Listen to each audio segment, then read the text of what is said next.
feature presentation.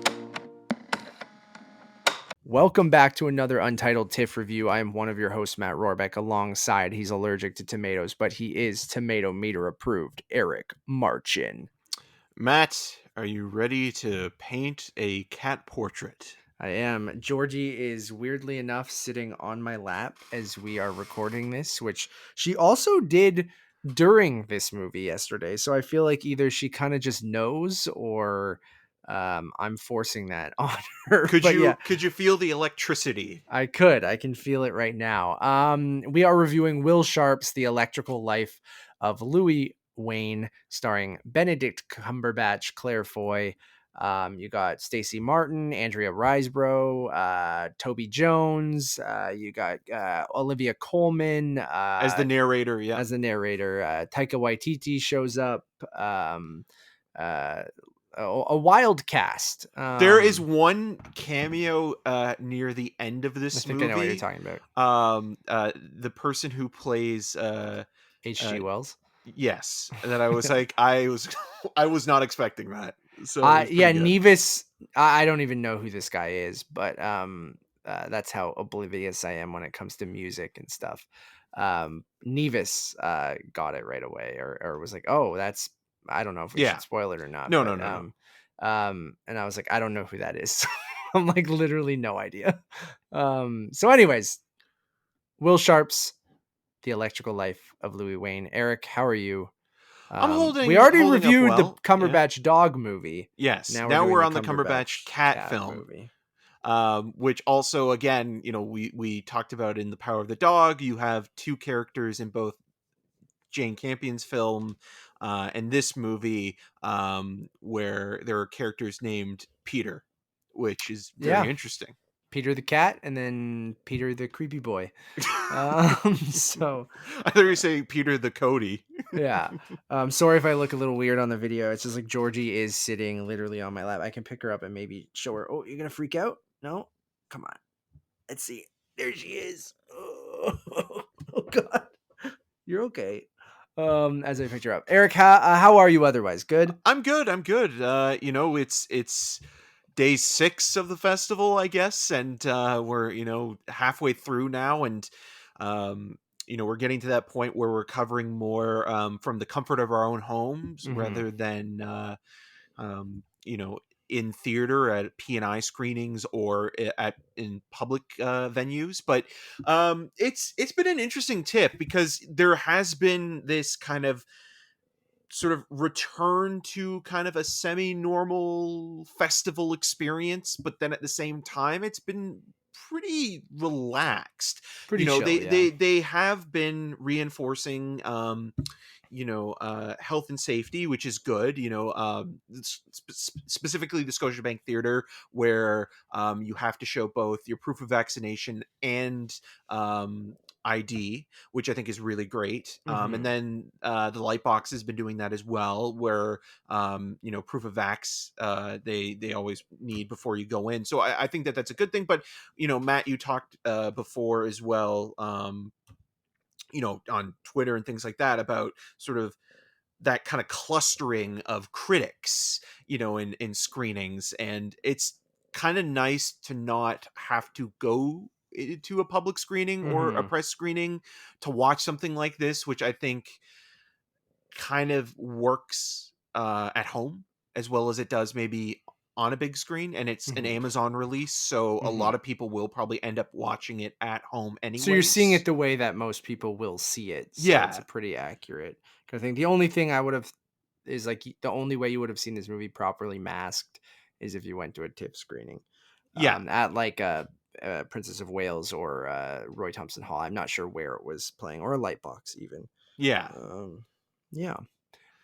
This was a movie, Eric, that we'll get into. I guess you can kind of give the synopsis, but it's the life of Louis Wain, who was an artist in the late 1800s into the early 1900s. He was best known for, although he's been forgotten over the span of decades and into the the new century. he was basically known for painting caricatures and cartoons of cats. And these images were also kind of responsible for making cats more domesticated animals, because before then cats were considered like vermin, or not really house pets the way that dogs were. They were used, they had a specific purpose, like to kill mice, and that was it. Where children specifically saw these images, and this kind of created this new kind of way of looking at felines as not just you know almost like mice themselves. And within the context of this movie, it's a very whimsical, surrealist take on Louis Wain. And you have Benedict Cumberbatch basically supporting um, his sisters and mother, because he recently, as the movie begins, he loses his father and becomes sort of the main supporter of the house. He is of a certain stature within the community. As we learn, he falls in love with a governess played by Claire Foy, who's very good in the movie as well.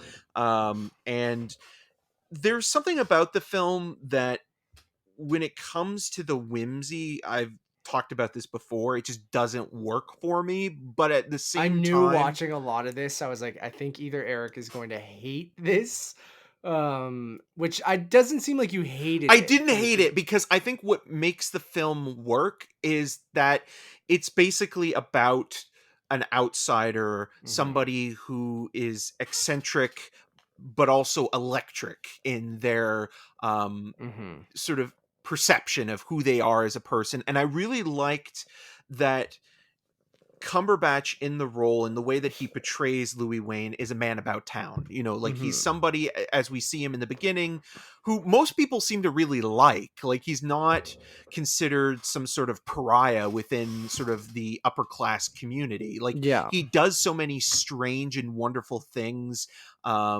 He's considered a poly hobbyist, wanting to do more than just draw caricatures of animals, and working for the newspaper that's run by Toby Jones's character. He is interested in boxing and in photography and patents and things like that. And again, he seems, this is probably the most likable performance I think Cumberbatch has given in a while. Mm-hmm. Um, as much as I think his performance in Power of the Dog is incredible, Phil is not a very likable man. Where Louis Wain is very sympathetic and big-hearted in the way that he's portrayed. Like, if this movie was made in the 1960s or 70s, someone like Alec Guinness or Peter Sellers, I think, would have played the role.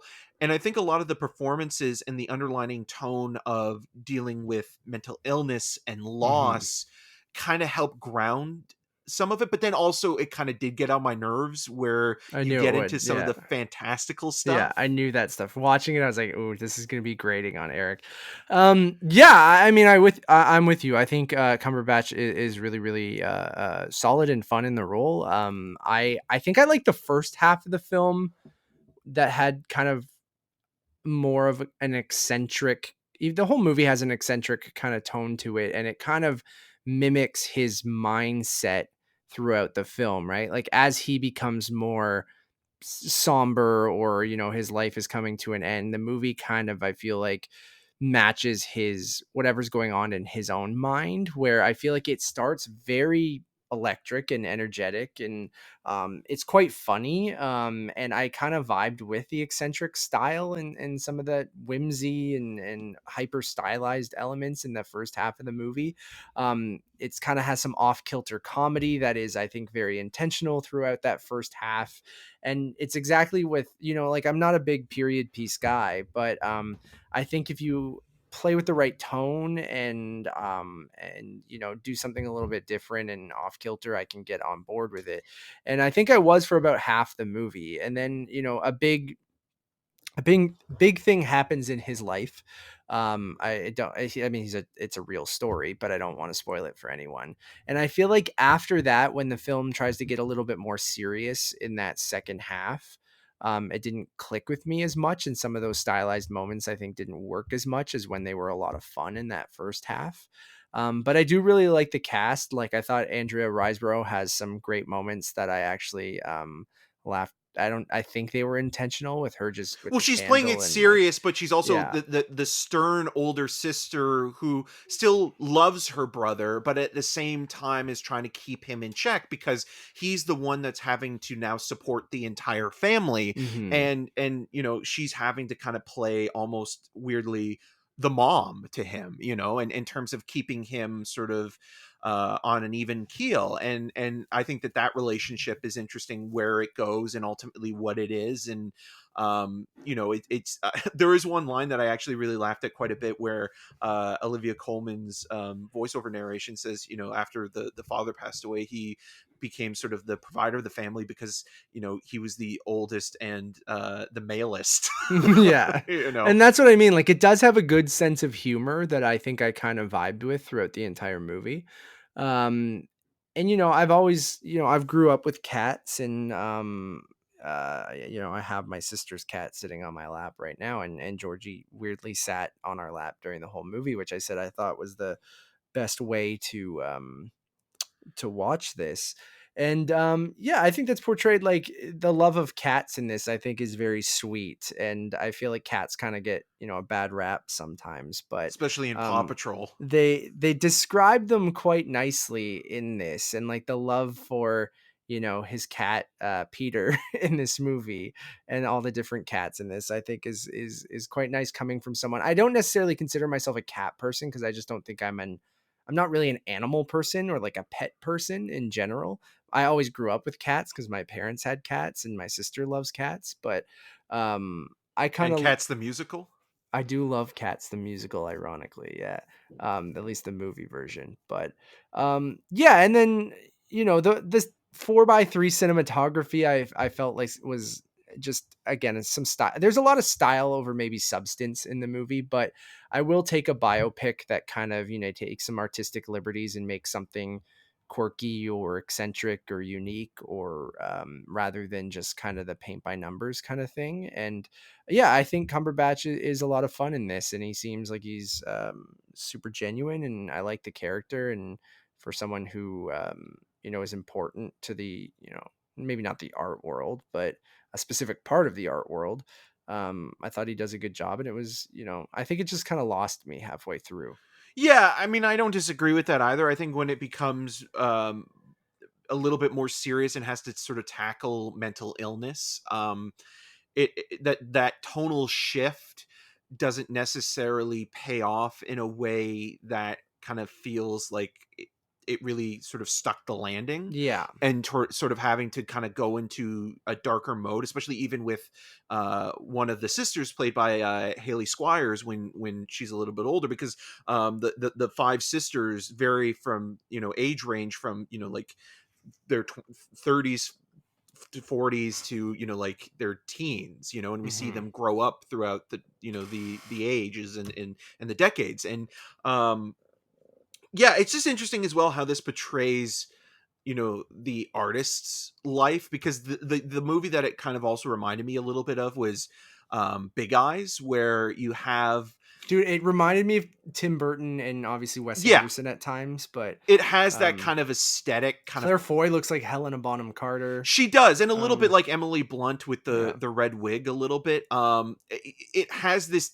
twee kind of quality yeah, that can be a little bit cloying yeah, at times, and I think that that's kind of what ultimately soured me on it, and yeah.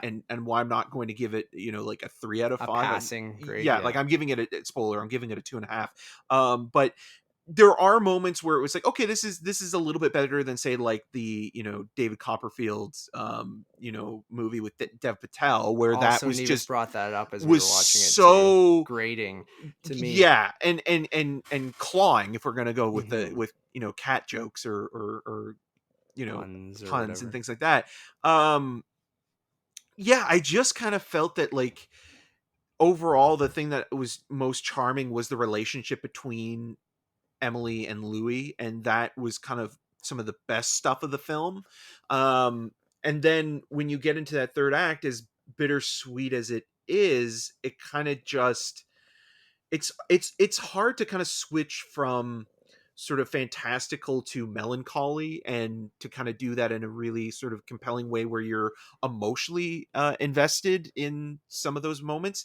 And I do like the way that they portray, like, even Toby Jones's character. And it's just funny thinking Benedict Cumberbatch and him work together in Tinker Tailor Soldier Spy, where, for all intents and purposes, Sir William being this publisher, you would think that it's like, oh, he's going to be portrayed as like the boss who's always Yeah. giving him a hard time, but he's actually, again, he likes Seems like a pretty good boss. Louis Wain, yeah, quite a bit. And he's still kind of uptight and upper crust, but like, it tries to be sort of as unconventional as possible when it comes to the characters, and also just the life of this guy. And um yeah, it's fine for what it is. I think it is sweet, bordering on saccharine, but um the cast is good.